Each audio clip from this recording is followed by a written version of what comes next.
တရုတ်ဆိုရဖုံးကွယ်ထားတဲ့နျူကလ িয়ার စွန့်ပစ်ပစ္စည်းတွေနောက်ွယ်ကပြဿနာများအားလုံးပဲမင်္ဂလာပါကျွန်တော်တို့ရဲ့ channel ကနေပြန်လည်ကြိုဆိုလိုက်ပါတယ်ဇွန်လ29ရက်နေ့မှာဂျပန်နိုင်ငံကဂျိုတိုနျူးသတင်းဌာနကနေအတော်လေးအရေးကြီးတဲ့အစီရင်ခံစာတစ်စောင်ထုတ်ပြန်ခဲ့ပါတယ်တရုတ်နိုင်ငံအမျိုးသားနျူကလ িয়ার ဘေးကင်းရေးစီမံခန့်ခွဲမှုဌာနကထုတ်ပြန်တဲ့အချက်အလက်တွေအရ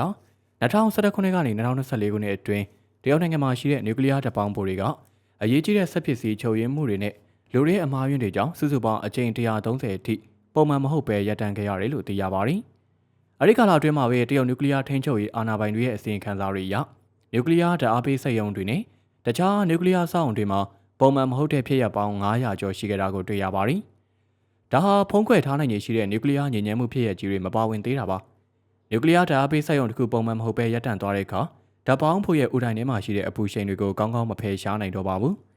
ဒီတော့အပူချိန်ကအလင်းမြန်မြင့်တက်လာပြီးဓာတ်ပေါင်းဖို့ဥတိုင်းအရေးပြောတာဒါမှမဟုတ်ပြင်းထန်တဲ့ဟိုက်ဒရိုဂျင်ပေါက်ကွဲမှုတွေဖြစ်လာနိုင်ပါတယ်။တကယ်လို့ဒီလိုမတော်တဆမှုတွေကိုမထိန်ချုပ်နိုင်တော့ဘူးဆိုရင်အလွန်အန္တရာယ်များတဲ့ရေဒီယိုတတုကြပစ္စည်းတွေအများပြားထွက်လာပြီးဆယ်စုနှစ်ပေါင်းများစွာကြာရှည်မဲ့တဘာဝပတ်ဝန်းကျင်ဘေးအန္တရာယ်တွေဖြစ်ပေါ်စေနိုင်ပါတယ်။ဖူကူရှီမာနဲ့ချာနိုဘိုင်းနျူကလ িয়ার မတော်တဆမှုတွေကတော့အထင်ရှားဆုံးဥပမာတွေပါပဲ။ဂျိုတိုနျူးစ်ကဖြစ်ရတဲ့ချုပ်ကိုလည်းထောက်ပြထားပါတယ်။2015ခုနှစ်ဇွန်လမှာဖူအန်က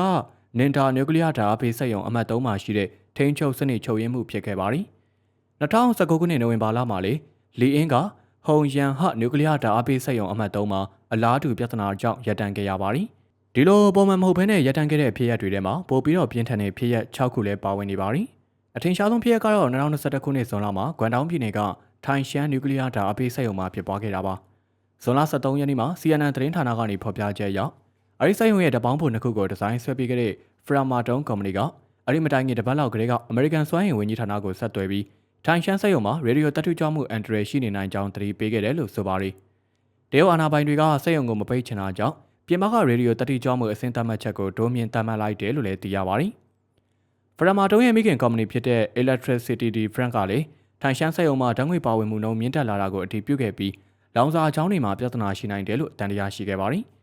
ဒါပေမဲ့တရုတ်မျိုးသားနျူကလ িয়ার ဘေးကင်းရေးစီမံခန့်ခွဲမှုဌာနကတော့အစာပိုင်းမှာနှုတ်ဆက်နေခဲ့ပါတယ်။နောက်ပိုင်းပြင်ပဖိအားတွေများလာတဲ့အခါမှာလောင်စာကြောင်းတွေပျက်စီးသွားတာကိုဝန်ခံခဲ့ပေမဲ့ရေဒီယိုတတိကြွမှုရုပ်စိမ့်တာတော့မရှိဘူးလို့ညင်းဆိုခဲ့ပါတယ်။အဲဒီချိန်မှာပဲတရုတ်အင်တာနက်စာမျက်နှာတွေပေါ်မှာအနောက်တိုင်းမီဒီယာတွေကကောလာဟာလာဖြန့်နေတာဆိုပြီးဆွဆွဲတဲ့ post တွေအများပြားပြန့်နှံ့ခဲ့ပါတယ်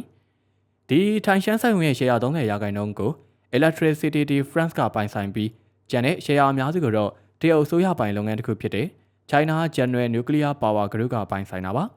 ။နောက်ထပ်ပြင်းထန်တဲ့နျူကလ িয়ার ရုပ်စိမ့်မှုဖြစ်ရပ်တစ်ခုကတော့လွန်ခဲ့တဲ့10နှစ်လောက်ကဖြစ်ပွားခဲ့တာပါ။အဲဒီချိန်မှာဟောင်ကောင်ကိုလျှက်စစ်ဓာတ်အားပေးပို့နေတဲ့ဂွမ်တောင်ဓာတ်ပေးနျူကလ িয়ার ဓာတ်အားပေးစက်ရုံမှာရုပ်စိမ့်မှုဖြစ်ခဲ့တယ်လို့ဟောင်ကောင်မီဒီယာတော်တော်များများကဖော်ပြခဲ့ပေမဲ့တရုတ်အာဏာပိုင်တွေကသတင်းတွေကိုလုံးဝပိတ်ဆို့ထားခဲ့ပါတယ်။ဓာတ်ပေးစက်ရုံကတိစောက်ပြီးကလေးကရုပ်စိမ့်မှုတွေအချိန်ချင်းဖြစ်ပွားခဲ့တာပါ။2010ခုနှစ်တစ်နှစ်တည်းမှာဖြစ်ရပ်3ခုရှိခဲ့ပြီးအားလုံးကိုအာဏာပိုင်တွေကဖုံးကွယ်ထားခဲ့ပါတယ်။2010ခုနှစ်ရုပ်စိမ့်မှုဖြစ်ပြီးတဲ့နောက်တောင်ရှိတွေကသတင်းချက်လက်တွေကိုအချိန်နဲ့တပြေးညီပွင့်လင်းမြင်သာစွာထုတ်ပြန်တာမျိုးမရှိဘဲအားလုံးကိုပိတ်ဆို့ပြီးတော့ဟောင်ကောင်ကိုအတိပေးဖို့နှောင့်နှေးခဲ့တယ်လို့မီဒီယာတွေကဆိုထားပါတယ်။ဒေသခံပြည်သူတသိန်းလောက်ကိုဂေယစနစ်ကာကွယ်ရေးကြီးဆိုပြီးတလောက်ကိုယွမ်1000စီပေးခဲ့ပြီးစုစုပေါင်းပေးချေမှုကယွမ်1ဘီလီယံကျော်ရှိနိုင်တယ်လို့ခန့်မှန်းကြသလိုရွာသားတွေကတော့သူတို့က2014ခုနှစ်အကုန်ထိအဲ့ဒီငွေတွေကိုလက်ခံရရှိနေစေပါ။ဒီဒါဘေးဖြစ်ပြီးတဲ့နောက်တရုတ်စွမ်းအင်ကွန်ရက်ဝက်ဆိုက်မှာနျူကလ িয়ার ဘေးကင်းရေးကိုအလွန်မင်းအလေးပေးလို့နာကနျူကလ িয়ার စွမ်းအင်ဖွံ့ဖြိုးတိုးတက်မှုကိုနှောင့်နှေးစေတယ်ဆိုတဲ့ဆောင်းပါးတစ်ပုဒ်ကိုတောင်ဖော်ပြခဲ့ပါတယ်။2024ခုနှစ်မှာတော့တရုတ်ကွန်မြူနစ်ပါတီကရေဒီယိုတတိကျထုတ်လုပ်မှုဆိုင်ရာပြည်တွင်းချက်လက်တွေကိုထုတ်ပြန်တာရပ်ဆိုင်းလိုက်ပါတယ်။အဲလိုမဆုံးဖြတ်ခင်2024ခုနှစ်အတွင်းမှာပဲနိုင်ငံခြားမီဒီယာတွေကနေ2022ခုနှစ်အတွင်းတရုတ်နျူကလ িয়ার စက်ရုံတွေကဆွန့်ပစ်တဲ့ရေစိုးတွေထဲမှာပါဝင်တဲ့ထရီတီရန်ပမာဏကဂျပန်နိုင်ငံဖူကူရှီမာစက်ရုံကနေဆွန့်ထုတ်ဖို့သတ်မှတ်ထားတဲ့နှစ်စဉ်အမြင့်ဆုံးပမာဏထက်6ဆအထိပိုများနေတယ်လို့ဖော်ပြခဲ့ပါတယ်။အဲဒီချိန်မှာတရုတ်နိုင်ငံသားရေးဝန်ကြီးဌာနပြောရေးဆိုခွင့်ရှိသူဝမ်ဝင်ပင်းကတော့ဒီသတင်းတွေကအချက်လက်တွေကိုလွဲမှားအောင်လုပ်ပြီးပြည်သူတွေကိုလမ်းမအောင်ပို့နေတာလို့သတင်းစာရှင်းလင်းပွဲမှာပြောခဲ့ပါတယ်။ဒါတင်မကပဲဒီကိစ္စကိုဖော်ထုတ်တဲ့မီဒီယာတွေကိုလည်းကျွမ်းကျင်မှုမရှိတဲ့တာဝန်မဲ့တဲ့သတင်းတင်ဆက်မှုတွေရပ်တန့်ဖို့သတိပေးသွားခဲ့ပါတယ်။ဂျပန်နျူကလ িয়ার ကျွမ်းကျင်သူတွေကတော့တရုတ်ရဲ့နျူကလ িয়ার မူဝါဒတွေမှာပွင့်လင်းမြင်သာမှုမရှိတာကြောင့်ပြင်ပကနေအမြဲတမ်းစောင့်ကြည့်စစ်ဆေးဖို့လိုအပ်တယ်လို့တုံ့ပြန်ခဲ့ပါတယ်။မကြာသေးမီနှစ်တွေအတွင်းမှာတရုတ်ကွန်မြူနစ်ပါတီကနျူကလ িয়ার စွမ်းအင်ထုတ်လုပ်မှုကိုအလင်းမြန်တိုးချဲ့လာသလိုလဲပတ်နေတဲ့နျူကလ িয়ার ဓာတ်ပေါင်းဖို့အရေးအတွက်က2011ခုနှစ်ကုန်မှာ15ခုရှိရာကနေ2025ခုနှစ်ကုန်မှာ59ခုထိတိုးလာခဲ့တာပါ။ဒါပေမဲ့အာဏာပိုင်တွေကတော့နျူကလ িয়ার နဲ့ပတ်သက်တဲ့မတော်တဆမှုတွေကိုထုတ်ပြန်ရမှာတင်းတင်းကြပ်ကြပ်ထိန်းချုပ်ထားသေးပါ ဂျိုတိုနျူးစ်ရဲ့အစီရင်ခံစာထွက်လာတဲ့အချိန်ဝန်းကျင်မှာပဲပေကျင်းကနေအချက်လက်တချို့ကိုထုတ်ပြန်ခဲ့ပေမဲ့ဒါဟာဖိအားတွေကြောင့်မတက်တာပဲလုပ်ရတာလို့တချို့ကရှုမြင်ကြပါတယ်။လုပ်ငန်းတွေကလူတွေကတော့နျူကလ িয়ার စွမ်းအင်နဲ့ပတ်သက်တဲ့ပြည်သူတွေရဲ့စိုးရိမ်မှုကချာနိုပိုင်းလိုမျိုးမတော်တဆမှုတွေဖြစ်ပေါ်လာမှာကိုကြောက်တာကြောင့်လို့ဆိုပါတယ်။ဒါပေမဲ့သူတို့ရဲ့အဆိုအရနျူကလ িয়ার အိုတိုင်းအရေးပြောဖို့1%လောက်ပဲအခွင့်အလမ်းရှိတာကြောင့်ပိုပြီးကြီးမားတဲ့ပြဿနာကနျူကလ িয়ার စွန့်ပစ်ပစ္စည်းတွေဖြစ်တယ်လို့ဆိုပါတယ်။ရေဒီယိုတတိကျညဉ့်ဉန်းမှုကနှစ်ပေါင်း3သိန်းကနေ3သန်းအထိကြာရှည်နိုင်ပါတယ်။တရုတ်နိုင်ငံကတစ်နှစ်ကိုနျူကလ িয়ার စွန့်ပစ်ပစ္စည်းတန်ချိန်600လောက်ထုတ်လုပ်နေပြီးအဲဒီထဲကအများစုကစွန့်ပစ်ဖို့နေရာမရှိဖြစ်နေပါတယ်။ဒါဟာနျူကလ িয়ার ဘေးကင်းရေးရဲ့တကယ်အားနည်းချက်ကြီးဖြစ်တယ်လို့သူတို့ကဖော်ပြကြပြီးကန်စုပြည်နယ်ကဂိုဘီတဲကနေရာထဲမှာရှိတဲ့ချီလီယန်တောင်တန်းတွေရဲ့အောက်ခြေဟက်ရှိဇင်းညံလန်းရဲ့အနောက်ဘက်မှာ434လို့နာမည်ပေးထားတဲ့ကော်မတီတစ်ခုရှိပါတယ်။ဒီနာမည်ဟာရှာမတွေ့ပါဆိုတဲ့အဓိပ္ပာယ်ကိုဆောင်ပါတယ်။ဒါတရုတ်နိုင်ငံရဲ့တစ်ခုတည်းသောအသုံးပြုပြီးသားနျူကလ িয়ার လောင်စာတွေကိုပြန်လည်ထုတ်လုပ်တဲ့စမ်းသပ်စက်ရုံပါ။ CNNC 434ကော်မတီကလိုအပ်ချက်တွေနဲ့ဖုန်းလွှမ်းနေတာကြားပါပြီ။အသုံးပြုပြီးသားလောင်စာတွေဆိုတာဓာတ်ပေါင်းပိုတွေထဲမှာသုံးဆွဲခဲ့ပြီးရေဒီယိုတတိကျမှုတွေထိတွေ့ထားတဲ့လောင်စာတွေကိုဆိုလိုတာပါ။ဒါတွေကိုအစိမ့်မြင့်ရေဒီယိုတတိကျစွန့်ပစ်ပစ္စည်းတွေဖြစ်သတ်မှတ်ပါတယ်။နျူကလ িয়ার စွန့်ပစ်ပစ္စည်းတွေကိုရေဒီယိုတတိကျမှုပြင်းအားပေါ်မူတည်ပြီးအစိမ့်မြင့်အလဲအလတ်နဲ့အနှိမ့်ဆိုပြီးအမျိုးအစားခွဲခြားထားပါတယ်။အဆင့်တစ်ခုချင်းစီအတွက်မတူညီတဲ့စွန့်ပစ်ပုံစံတွေလိုအပ်ပါတယ်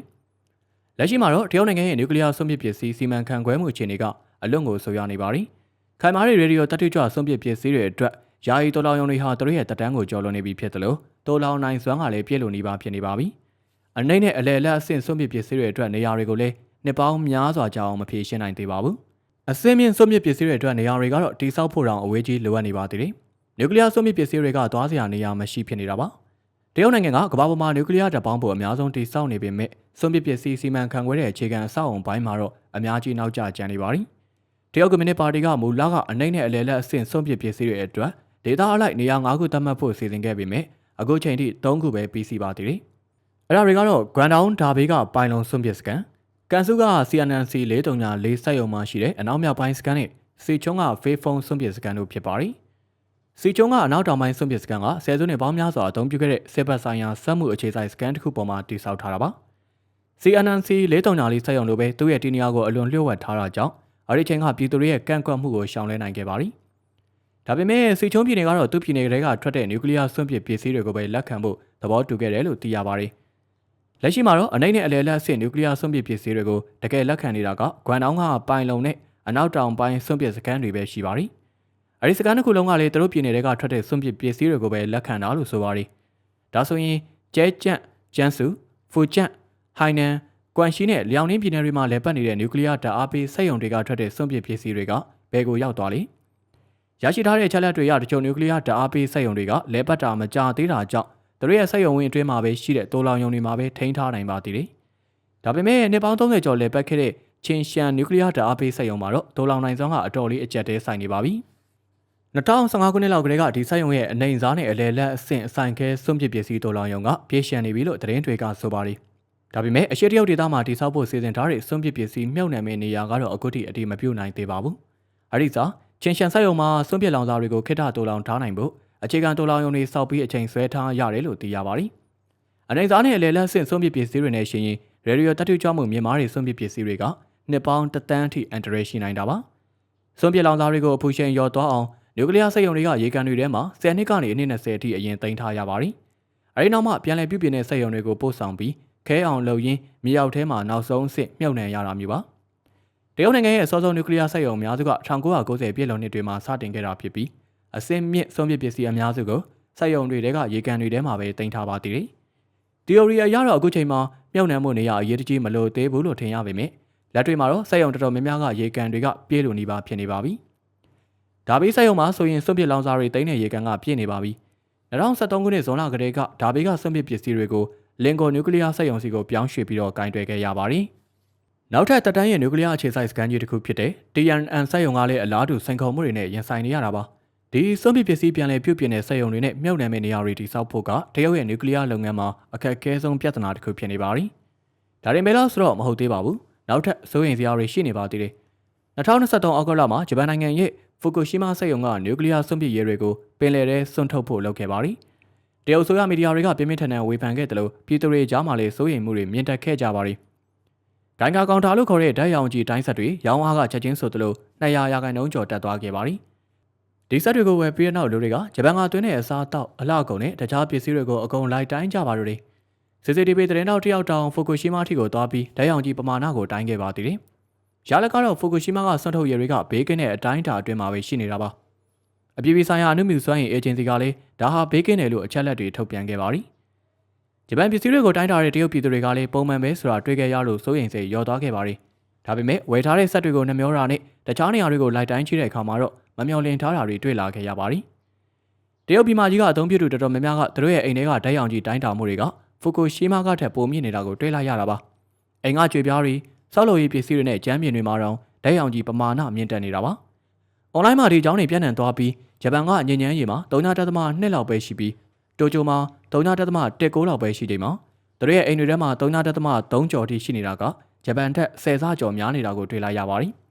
ပိုပြီးတော့ထိတ်လန့်မှုကောင်းတာကတော့တရုတ်ဘဝဝင်ကျင်ထိန်းသိမ်းရေးဝန်ကြီးဌာနရဲ့ချက်လက်တွေအရတရုတ်မြို့တော်တော်များများရဲ့ဓာတ်ရောင်ကြီးပမာဏကဖူကူရှီမာထက်များနေတာပါ။အမြင့်ဆုံးကတော့တိဘက်မှာဖြစ်ပြီးနောက်မှာတော့ဂျူဟိုင်မြို့ကလိုက်နေပါပြီ။ဂျူဟိုင်ဆိုတာစက်မှုလုပ်ငန်းနေတဲ့ပန်းချံမြို့တော်လေးပါ။ဒီလိုနေရာတွေမှာဘာလို့ဓာတ်ရောင်ကြီးများနေရတာလဲဆိုတာမေးခွန်းထုတ်စရာဖြစ်လာခဲ့ပါပြီ။ပညာရှင်တွေကတော့တိဘက်ကအမြင့်ပိုင်းမှာရှိလို့လေတူပါလွာပြီးခရမ်းလွန်ရောင်ကြီးများလို့ဖြစ်တယ်။ဂျူဟိုင်ကတော့မြေကြီးထဲမှာယူရေနီယံနဲ့တိုရီယန်လိုတဘာဝဓာတ်ရောင်ကြီး dressing တွေပါတဲ့ကြောက်တွေရှိလို့ပါလို့ရှင်းပြကြပါရီ။ဒါပေမဲ့လူတိုင်းကတော့ဒါကိုလက်မခံကြပါဘူး။တိဘက်ထံမြင့်နဲ့ဟီမဝင်နာတို့အိန္ဒိယကနေရာတွေမှာဘာလို့အဲ့လောက်မများတာလဲလို့မေးခွန်းပြန်ထုတ်ကြသလို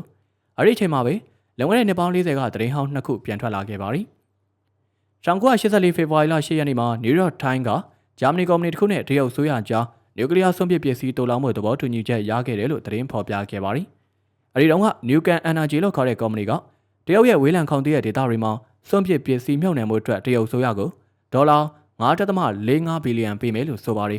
။တစ်ချိန်တည်းမှာပဲတရုတ်ကတခြားဥရောပနိုင်ငံတွေစီကလည်းပတ်စံယူပြီးစွန့်ပစ်ပစ္စည်းတွေလက်ခံမှုကမ်းလှမ်းခဲ့ပါသေးတယ်။တရုတ်ကတခြားနိုင်ငံတွေထက်ဈေးအနည်းဆုံးနဲ့လေလံဆွဲပြီးဒီအလုပ်ကိုယူခဲ့တာပါ။အဲ့ဒီချိန်ကတရုတ်မှာနျူကလ িয়ার စက်ရုံတော့မရှိသေးပဲဒါတွေကိုဘယ်လိုကင်တွယ်မလဲဆိုတာကဘာကအံ့ဩခဲ့ကြပါရီ။ဒီစွန့်ပစ်ပစ္စည်းတွေကနှစ်ပေါင်း9000ထိအန်ဒရယ်ရှိနိုင်ပြီးကင်ဆာနဲ့သွေးကင်ဆာလိုရောဂါတွေဖြစ်စေနိုင်တယ်လို့မျိုးရိုးဗီဇကိုပါထိခိုက်စေနိုင်တာပါ။တရင်တွေအရဂျာမနီကလာတဲ့စွန့်ပစ်ပစ္စည်းတွေကိုတန့်စင်တဲ့မြေလို့တင်စားကြတဲ့ချင်းဟိုင်းတိဘက်ကုန်းမြေမြင့်မှာမြုပ်နှံခဲ့တယ်လို့ဆိုကြပါရီ။ဒါဟာတရုတ်နိုင်ငံကိုနှစ်ပေါင်း9000ကျော်အောင်အန်ဒရယ်တွန်းပို့လိုက်တာပဲလို့ဝေဖန်ကြသလိုနောက်ပိုင်းမှာဝါရှင်တန်ပို့စ်ကလည်းကုမ္ပဏီ3ခုပါဝင်နေဆိုတဲ့အချက်လက်အသေးစိတ်နဲ့သတင်းထပ်ဖော်ပြခဲ့ပါရီ။အဲဒီစာချုပ်ရ16နှစ်အတွင်းနျူကလ িয়ার စွန့်ပစ်ပစ္စည်းတန်ချိန်4000ကိုတရုတ်စီပို့ဆောင်မှုဖြစ်ပြီးဒေါ်လာ9ဘီလီယံကျော်ရရှိခဲ့တာဖြစ်ပါရီ။အဲဒီချိန်တုန်းကတရုတ်ရဲ့တစ်နှစ်တာပို့ကုန်ပမာဏကယန်120ဘီလီယံလောက်ရှိခဲ့ပြီး1984ခုနှစ်ငွေလဲနှုန်းအရဆိုရင်အမေရိကန်ဒေါ်လာ40ဘီလီယံလောက်ရှိခဲ့တာပါ။ဆိုလိုတာကနျူကလ িয়ার စွန့်ပစ်ပစ္စည်းတွေကိုစွန့်ပစ်ပေးဖို့အတွက်ရရှိခဲ့တဲ့ဒေါ်လာ6ဘီလီယံနီးပါးကအဲဒီခေတ်ကာလမှာအလွန်များပြားတဲ့ပမာဏဖြစ်ခဲ့ပါသည်။ဒီစွန့်ပစ်ပစ္စည်းတွေကိုမြှုပ်နှံခဲ့တဲ့နေရာကတော့တရုတ်နိုင်ငံအနောက်မြောက်ဘက်မှာရှိတဲ့ဝေးလံခေါင်တီလာတဲ့ဂိုဘီတဲကနိုင်ရာထဲမှာလို့သိရပါသည်